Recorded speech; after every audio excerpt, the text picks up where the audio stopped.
Hello everyone, my name is Chol Dhoor. I am joined by members of Sudanese community today. We have several issues that we want to talk about, but before we begin, I would like to have everyone introduce himself or herself, and then we will begin with the program. Good evening. My name is Nhial from South Sudan. I'm a deputy chairman of Sudanese community. My name is Akol Agwek, and I am a member of Sudanese, or you can call it South Sudanese community here in Burlington, Vermont. I have lived in Vermont for the last 14 years. My name is Ayat Deng. I am from South Sudan. All we Sudanese community South Sudan in Vermont. My name is Peter Keny. I am a member of Sudanese community here, and I'm the secretary. Thank you very much, everyone. So today we're talking about several issues, as I stated before. Just a little bit of the background of what South Sudan is and where in Africa the nation is. The history begins like this. Many years ago, in 1983, Sudan used to be one nation, and because of issues related to governance, southern part of the nation was not happy with the way the nation was governed. So the nation was involved in civil war from 1983 up to 2005, where the southern part of the nation of Sudan agreed with the northern part of the nation of the country and signed a comprehensive peace agreement called the CPA. The CPA gave some provisions, and one of the provisions was to either South Sudan become a nation or become part of the United Sudan. In 2011, of course, South Sudan began look at issues that were presented and decided to be an independent nation. In 2013, as a new nation, we are always faced with some difficulties, and because of that, we disagreed within the ruling party, the Sudan People Liberation Movement, and there was a civil war. Up to now, that civil war is ongoing, and the members of Sudanese community here are very concerned about the recent development, which of course are related to sanctions. The EU have threatened the new nation with sanctions, the United States have threatened with sanctions, and IGAD, which is the regional bloc in Africa, is pressuring. So we believe that that is not a right course, and that is the main topic of today, the effect of sanction on the ongoing peace. So gentlemen and ladies, why are we concerned about the sanctions? I guess, first of all, Chol, that is a very good question.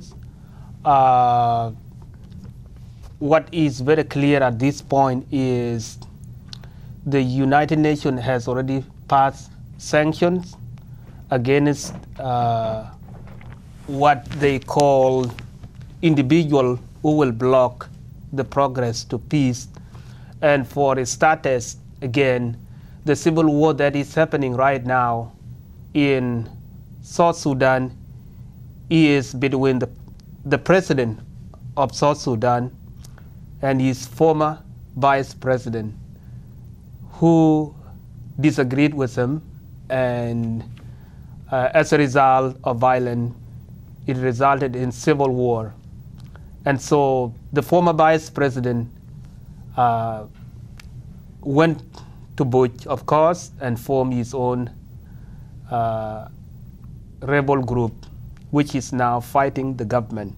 So it is the current president with his former deputy who are fighting in South Sudan. And so there has been an effort by IGAD, sponsored by supported by the US, UK, and Norway, who were the initial co-sponsors of the CPA, and that negotiation has gone on for 15 months. So to come back to your point, Chol, is because of the contentious issues between what the government has presented and what the rebels are demanding, they could not agree on three important things. One, the former vice president wants to regain his position. Again, he was fired, he wants to get back on his position. He also wants a separate budget. He also wants a separate army. And of course, the government is saying no to that. And those three contentious issues resulted in the deadlock. And so what the UN did through its sponsorship by the US is to pass the sanction that you alluded to earlier, that any individual who is standing in the way of peace should be targeted with that sanction. And so to your question is, what is the implication of that sanction? To me, I think that the sanction is not helping at all. That is my view, because it basically targets the government. And as we have seen from the news today, the South Sudanese pound is losing its value very drastically. It has lost its value by 70%. The government has responded with drastic measures to try to counter that. So the sanction will actually weaken the government. I don't see any impact it has on the former vice president, Mr. Riek Machar, who is now leading the rebellion.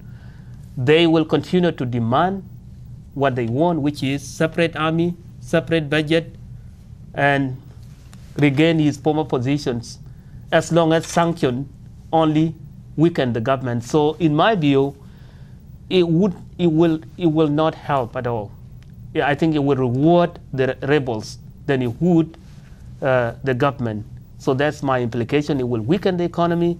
It will basically mean that unless the government kept to what the rebels demand, there would be no reason why the rebel concede, because the sanction literally has impact on them. They do not have budget. They do not have government.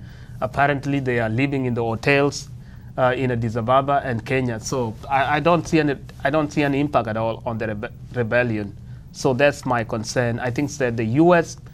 would have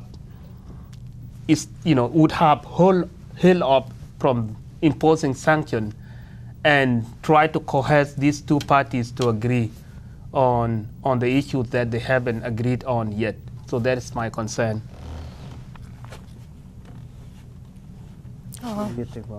Maybe You want to go? you can go.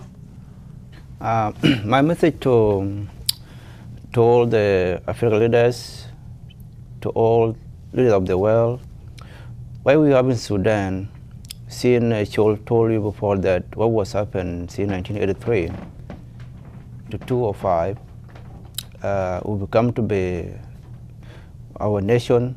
We separate ourselves from Northern Sudan to have our own government, and we did it in 2011. We became to be two country. So after that, the United States, the United Kingdom, they were supporting us for our referendum. Then we came to be a nation. 2011, July 9, we became the nation.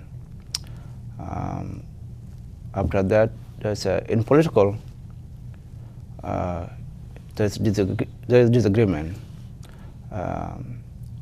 Our president and vice president, they disagree because there's issues. And president tell to vice president, hey, your term is over. I will elect somebody. So you step aside. After almost 9 months or 7 months, the guy formed his own politician to make sure that government, he want to overthrow the government by the force. He didn't wait for the election. He have his own people to support him. That this one is not good. And the way he set aside, he didn't set aside by peace. He went to own his own militia against the government, to use the force 2013 in December. And from December until today, no peace in Southern Sudan. I'm not happy with sanction. Sanction, it cannot help the government. It cannot help the rebel. It destroys our people. So what we need, we want peace, we want U.S., we want British to support all government, rebel, please come in one table, join your hand together. Leave what happened 2013, come today, join your hand, bring your people together, and to be one nation again. That flag was not coming it was not given by gift. That flag, it took a lot of life. It was not a flag of United Nations. United Nations, they don't give you the flag. That flag, we took it by power. We lost a lot of people in that flag. That's why we have a country in 2011. And there was a political leaders, they want to destroy our people. They want to give it, like, there's something called game, if you're playing basketball or soccer, that do this one, there's a winner and there's a loser. We didn't lose. See 1903, we didn't lose. We follow our right. And our right will not be taken away by power. All government, all rebel, we are one people. So what we want peace. We want to put our hand together. We need peace. Forget what happened. Let's come together. I want to ask IGAD. I want to ask American government. I want to ask London government. Please do not support nothing. You support the good mission. So my message is peace. Thank you. Jam tong jam. yeah. Kanyan balwel awi kubia dor panan junub Sudan rin chuo mam og diar be zat og mam pe kulu ruam to ban kaya liu kaya to ka zela chuk be wijen wi kubia ka bitong bu pol ko bayen guir ne kan ta ok tan bia wan chuo ban bi juri kam nyar ku buk ta panda o kwa pai buk ru cha ben na ku ka cholo pai ke wad jura ne ta ok tan jiran ngi jen wad bi riek be a jurdang le monja adob chu ko ja be ngi mana ke kana wi buk ta ne ale chen ku pela ka pen ku bia doren loy ku bak bai be made be pan junu bia tok bi chen kan chol noer ko chen kan chol denka ene kan en ta ok tan kan jur mana ngor ki to abaka bia ka kan ngor ki tek bi dang ngor ka gwet ka chile bia ma cha kan bak be loy bi be loy ka pai ka dol ban kan junub chen dog en wi pu ma sit kan bu loy ku be kai ta barana ka ya erna ene ka yer le mana yi tong era loy ban ka kat ten ku kan junub ngo chi ke kat ken wi bu ting chan bi da tari bi ke kai bi ke dor bi lo kam kai ku bu tang bi koi kam ken en monje ke nuer bi che ran on ter be liu wa de tang en kan en ta ho se Okay, chat. ya mo kun ba I was Chan we do get it. able to get it. I get it. Yeah, so Mrs. Ayat did mention some very critical point. The first point that she said is or was the fact that South Sudan just became independent not long ago, and the ultimate goal that was in front of all South Sudanese was to develop that nation. So to her dismay, the fact that South Sudan descend back into civil war is very worrying to her and to all of us. And so she's saying that it is very unfortunate that it happened the way it did. And also she mentions the fact that when wars break out, mostly it affects women and children. The burden of war and the killing and the suffering fall mostly on women. And so from that point of view, she said that it is better for the world to intervene and coerce these two parties to agree on reaching a comprehensive peace again so that we can move forward developing this young nation called South Sudan. One other critical point she mentioned, Mrs. Ayat came from a region called Abyei, which borders North and South Sudan. Abyei is from the south, but it is now contested by the North Sudan and South Sudan. And so she's saying that if South Sudanese keep fighting each other, we may end up losing Abyei. So it is very important for us to stop war, develop our country, and focus on ensuring that we get Abyei from being contested with the North. Keny. This is the reason why sanction doesn't work. First of all, the storyteller that recent sanction or for first maybe 20, 30 years sanction that has been enforced on the country doesn't work very well. It's especially the countries that are most developed country, not a country like especially South Sudan, a country that just get independent. One, if we enforce, first of all, I would say, I think the sanction is interfering with the peace process.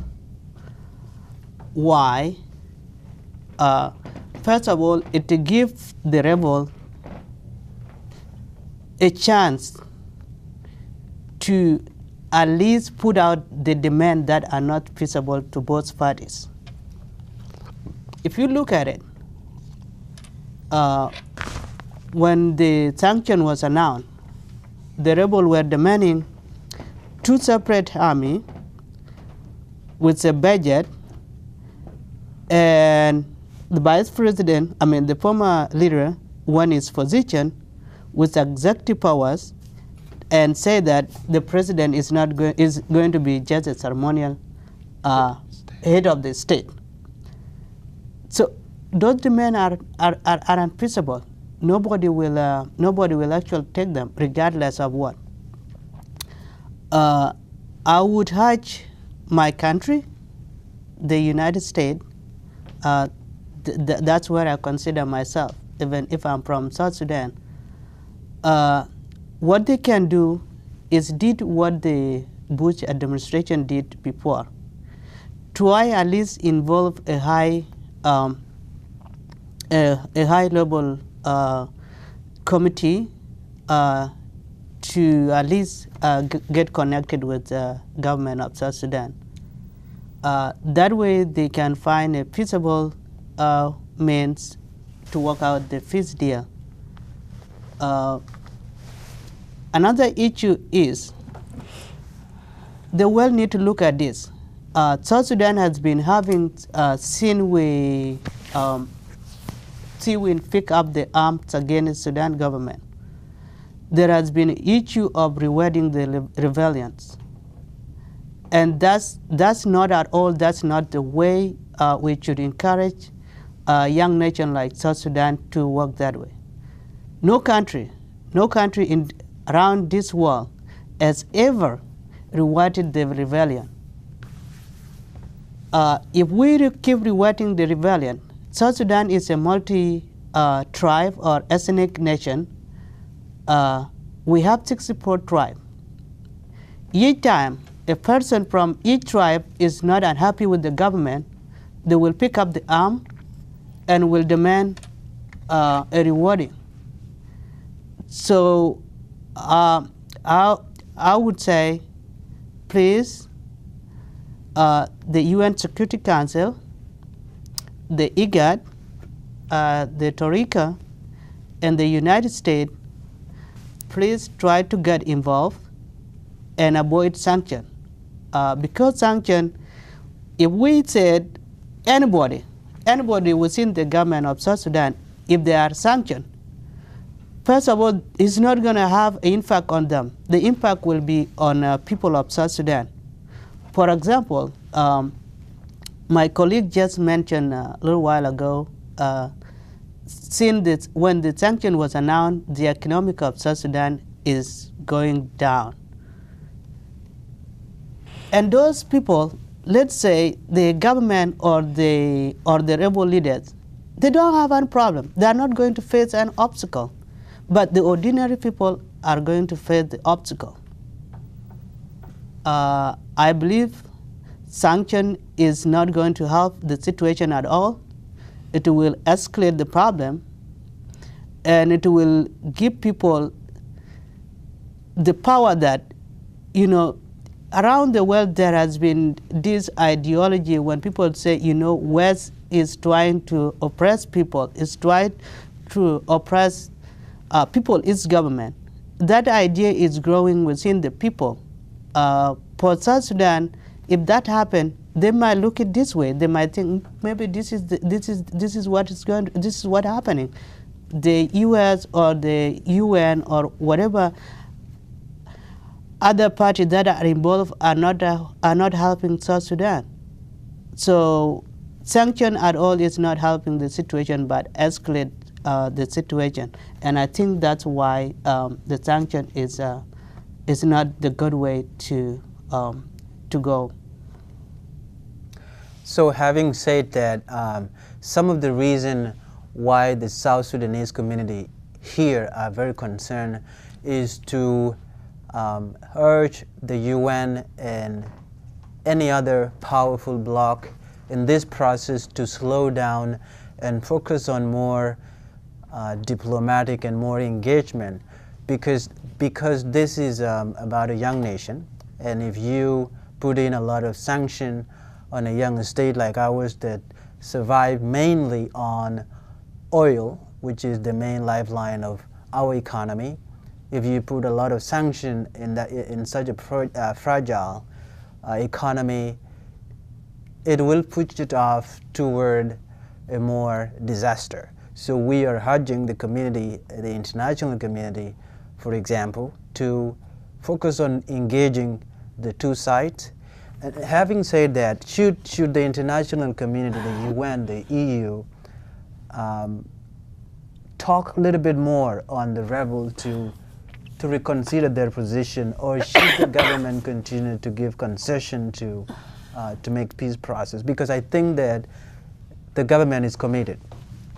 The government is committed to make sure that we have a government of national unity, and then after that we will have the election.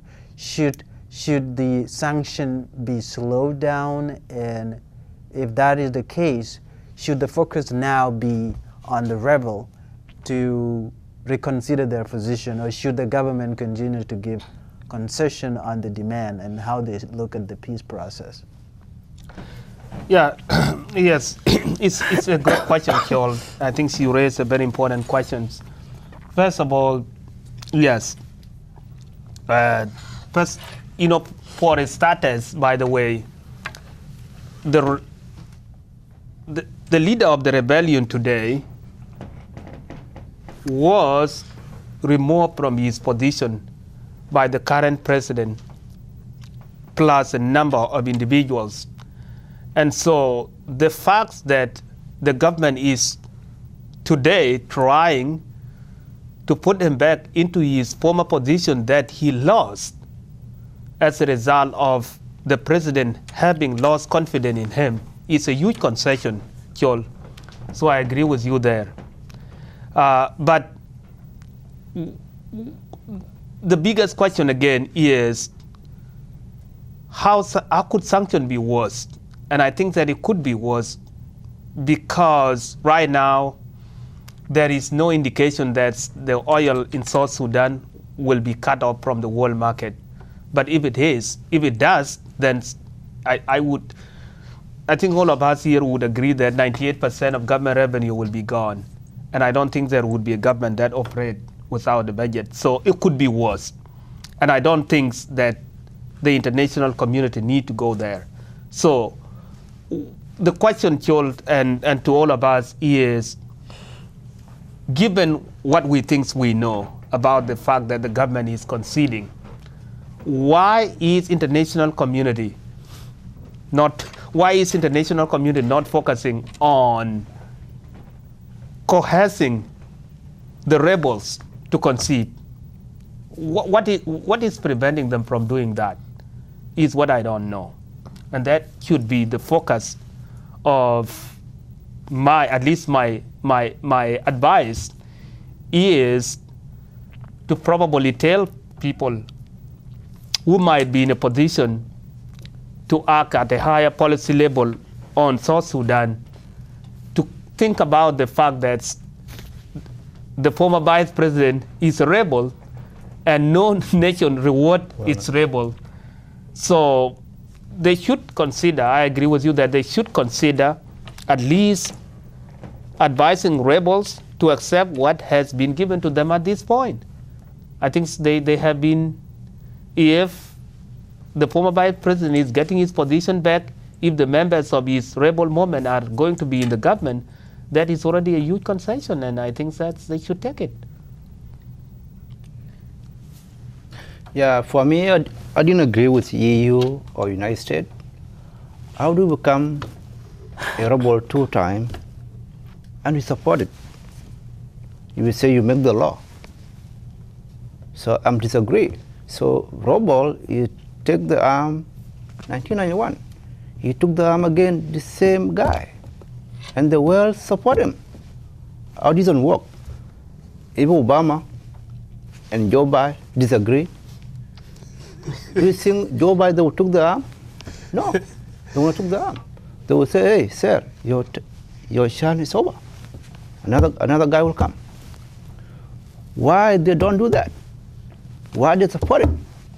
So I'm disagree with American government and UK government, because these are one who make this one. You don't support the killer. You support the good guy.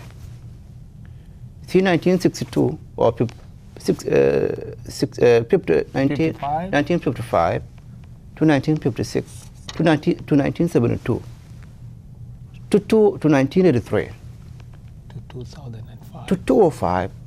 This guy, our president today, he didn't took the arm to his own people. It's a guy who needed peace. If you get confused today, they welcome you back. Next month you confuse again, they welcome you back. So how you hit the person? He's a guy for peace. He's a man of peace. He's not a man of war. I think this guy unite our country. But there's some people, they have a damaged mind, so they don't understand what's going on in our nation. So this nation, somebody cannot destroy our nation. We can solve our problem. We can sit down on table. Hey, there's some people who want to confuse us. Please, let's come together. So my message, I'm disagree with United States and Britain. Thank you.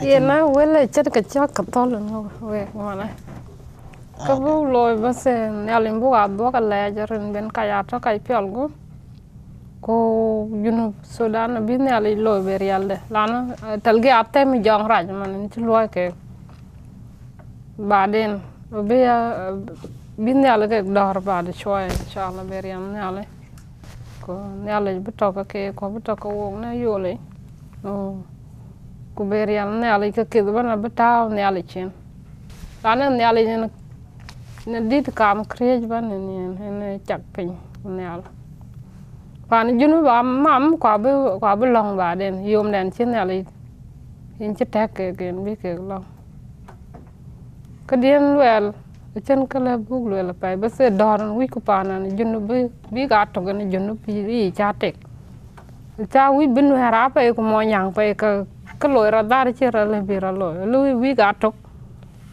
ko bi a to gen loy ke ne ka tau te ya e doran wi ko bi chen ma cha kal bi ra loy pin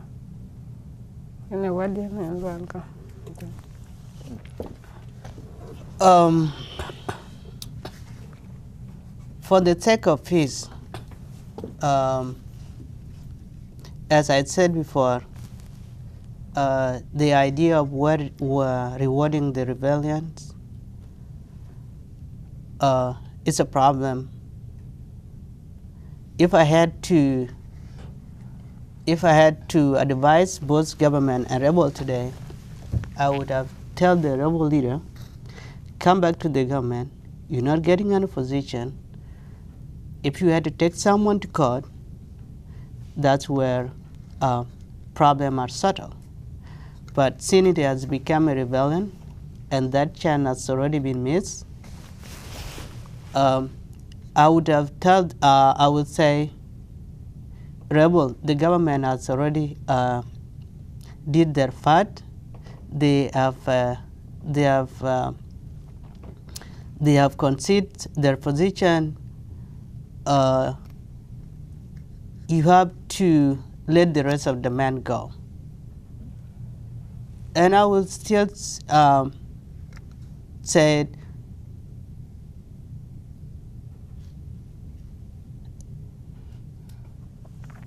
there are two things that need to be done at this moment. One,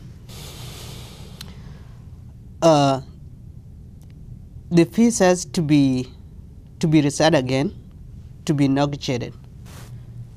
And it needs to be negotiated in a good phase, whereby the mediators have to come up with the way to negotiate the peace, and not only the two parties that are only negotiating how they are going to settle their problem. Because two parties are on deadlock. I don't see rebels are conceding any of their position because they have nothing to lose. They have already started. They have nothing to lose. Government has their position. They have at least make a concession. For them to make another concession without government, without rebel making their concession, it's not going to work. So peace has to be negotiated. Mediator has to come up with their proposal, what the two parties need to do, not just to tell them, yes, come on the table and negotiate. Yeah, it's not going to work. Get them involved, tell them how you think they are going to run their government, and then from there the three parties will come together. I think that's the right thing we should do at this moment. While doing that, I'm still urging the government of the United States, the Toriko, the UK, and IGAD, and UN Security Council. South Sudan is still a young nation. For some countries, it can take them hundreds or centuries before they settle their own problem. At this point in South Sudan, everybody, the government or the rebel, those were all, they were not, none of them, probably few of them were politicians, but most of them were general. So that mindset is still there, both the government and the rebel, and it needs at least we are a fragile state, and we need to be handled with the care, and that care must be involving the high diplomatic negotiation. Other than that, sanction at all is just another fuel to the problem, and we have been suffering a lot. All of us here on this table, each of us lose a family during the civil war between the North and the South, and also during this war. All of us grown up in a wartime, and our hope was that the next generation that is following us is not going to go the same same channel that we went through, but now that's not the case. It's something that a world need to look at. It is not just about a politic, who should rule what, and which side should rule which country. It is a time to save the life of South Sudan, and I hope both the U.S. and the UK, UN will really get involved diplomatically instead of threatening with the sanction, because sanction doesn't help, doesn't benefit the whole population of South Sudan. I was just going to throw a thank you note for having us tonight to have conversation among ourselves, and for also the viewers of this channel to have the opportunity to learn from us what the problem is in South Sudan. I think that young nations like South Sudan go through period of crisis and period of turmoil, but ultimately we are confident that this nation will get out of this crisis and it will be built. So that is my hopeful, optimistic message to all of you tonight. But I really thank you so much for having us.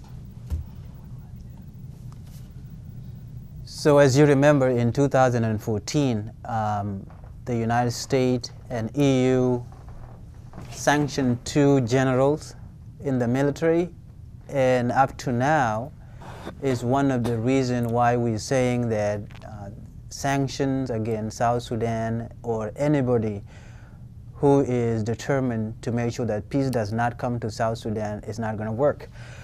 So that's one lesson we learn, and we are talking from experience. We are calling on the United Nations, on the EU, the IGAD, to re-examine their approach in terms of conflict in South Sudan. People of South Sudan are peace-loving people. They are resilient. I am very hopeful that they will work together and make peace this year. I'm really very confident, as long as there's not too much interference and a lot of interest in the process. I am confident that peace will come to South Sudan. Our leaders will work together. They have done that in the past, and I'm confident they will do it again. In conclusion, so we are about to close. What's the final message to our people, to the regional bloc, and to the warring parties? What can be done differently the next time we go into the peace talk? Just make it brief, because we are almost done. Yeah, to me, just a peace, to let what happened go and let come together. I think the final message is, yes, no, we know that somehow something has to be signed in order for peace to be agreed upon. But I would say that the international community that is sponsoring this peace process somehow has to send a message to the rebellion or to the rebel group that ultimately they will have to make hard decision about conceding. Because if they do not concede, I don't think that the international community will come to South Sudan and fight for them. That won't happen. It will only elongate the war. So I would say, let the rebels concede. That's my message. Now, where are Kerbalwell? Kan yen talk sen mane kicit kecak luel ka chenim wadang pe lana. Ui bi ador bas. Bukai dor ku bi chen tong bero loy kam ken. Ane kan talk sen ka juan ter wod ban e ka koin ka juan de ma chakal le big Junub Sudan bi ka koin ku bi rodak ketan en ter. Ane ka ta chela big la biag jur la ken big rer ka pa. Big ato ko ner ku loy ke dan to kala. Yeah, kan message den da balu. Yes. Yes, Mrs. Ayat, just her final call is for South Sudanese and all people interested in the affairs of South Sudan to work for peace. just bring peace. Regardless of what form it takes, we need peace. That's her message. The final note tonight is that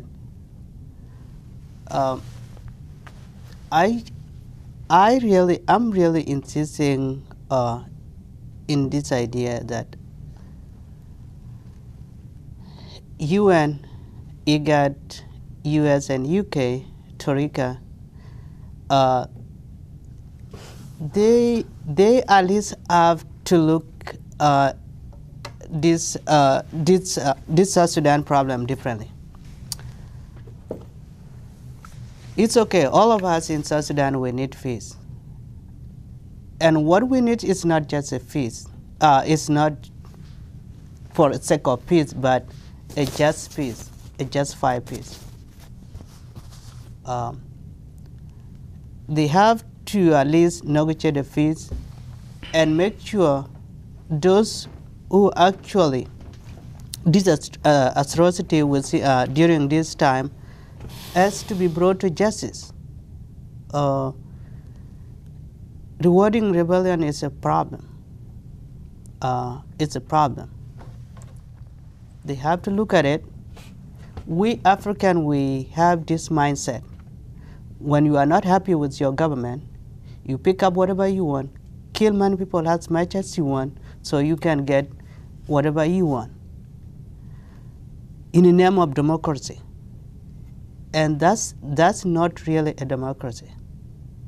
Democracy, you go through a ballot box, you go through a legal process. If you had a problem with someone, you go to court. Please help bring the peace and make sure it has to be a just peace. Thank you. Thank you. We have come to the end of our program. And just to summarize our talk tonight, the South Sudanese community here in the state of Vermont are very concerned about the time this conflict will take. Because if this conflict takes too long, we are very worried that it will have a huge impact on our people, on the economy, and our neighbors. The second message is that the regional countries have to reconsider their positions, their engagement, and their approach to make sure that this is not a South Sudanese war. It's going to be a regional issue once it takes a long time. They're sending a message that rewarding rebellion is not an option. It has been used many times and it has not worked and cannot work, and it is time to change. They're also sending a message that the rebel have to reconsider, and we are calling upon them to look at peace in the context of our collective togetherness and our care about our love, about care for our nation, for the stability of our people and the region. So they are calling for Dr. Riek Machar to take peace as presented by the people and not the interests. Finally, we're calling on the international powers to be more diplomatic. Sanctioning a new state like ours will not only increase the potential of more problems, but it will also increase the frustration in the peace process. We're calling them to restrain and give time and focus on more diplomacy and engagement. Finally, I want to thank Channel 17 for giving us the opportunity. I think the South Sudanese community here are very fortunate to have resources like this, and we understand that it takes a lot of time to get these resources together. We're so proud that we're able to use this forum to express our concern in our nation and our making sure that we are also up to date on the affairs of our nation. Have a good night. We hope that you'll enjoy this video. Please, if you have any questions, there will be details on the website. There are some links. If you want to read about South Sudan, the conflicts, and what is being done, please go on the website and read for yourself. Have a good night from all of us, and we wish you all the best, and have a good night. Thank you.